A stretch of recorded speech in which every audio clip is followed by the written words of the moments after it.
Ce n'est pas la première fois que l'on vous emmène au musée des arts de l'Asie de la ville de Paris. Mais connaissez-vous l'origine du musée Tchernouski? Comment est-il né? Comment ses collections se sont-elles enrichies? Eh bien, nous allons en parler avec notre invité Éric Lefebvre. Bonjour, vous êtes directeur du musée Tchernouski qui offre en ce moment aux visiteurs justement l'occasion de suivre les pas de Henri Tchernouski avec l'exposition Retour d'Asie, son retour d'Asie. Qui est cet homme qui, il y a 150 ans, justement, revenait d'Asie? Alors, c'est un homme qui a une vie très aventureuse. Il est né en Italie. Il a tout d'abord, dans sa jeunesse, été un des leaders de la Révolution pour établir une république en Italie. Et puis, suite à cet échec, en 1848, eh bien, il va recommencer une nouvelle vie dans le Paris du Second Empire, jusqu'en 1870, au moment de la Commune de Paris. C'est à ce moment-là que Tchernouski décide de devenir français.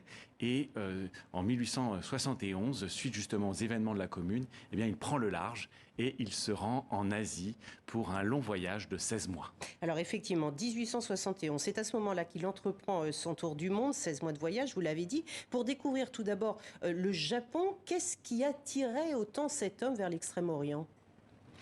Alors, c'est toute une époque, en fait, qui est fascinée par le Japon, puisque le pays vient de s'ouvrir après une fermeture de près de 200 ans.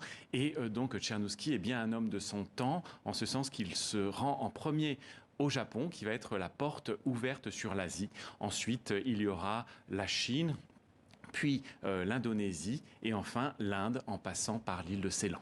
Alors justement, cette exposition Retour d'Asie au musée Tchernouski revient donc sur cette expédition en Chine. Là, il a fait énormément d'acquisitions et notamment de bronzes chinois. Des bronzes qu'il avait aussi intrigués au Japon, mais en Chine, il en a ramené beaucoup.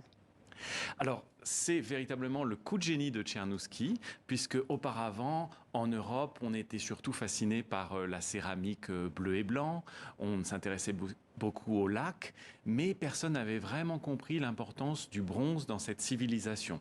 Si bien que Tchernouski, dès qu'il arrive au Japon, commence une collection de bronze, et puis ensuite, il est fidèle à ses idées. En Chine, il va encore compléter cette collection, si bien qu'il va réussir le rêve de tout collectionneur, c'est-à-dire de pouvoir finalement présenter la continuité de l'histoire de ce matériau depuis 2000 ans avant Jésus-Christ jusque finalement au XVIIIe et au XIXe siècle. Alors il y a une partie de cette exposition qui est très jolie également, où on voit toutes sortes de miniatures, des netsuke, qui sont en fait des objets utilitaires.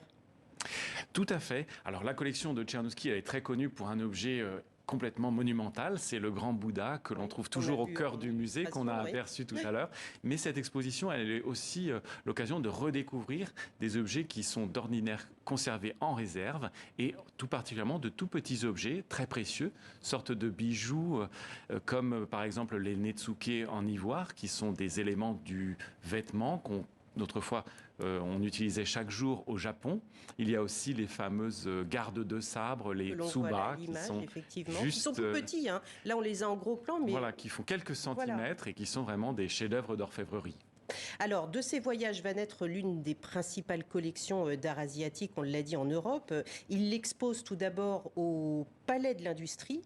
Puis, c'est dans ce musée qu'il a créé de toutes pièces. En fait, j'ai découvert que c'est lui qui a construit finalement cette institution qui aujourd'hui est à côté du parc Monceau.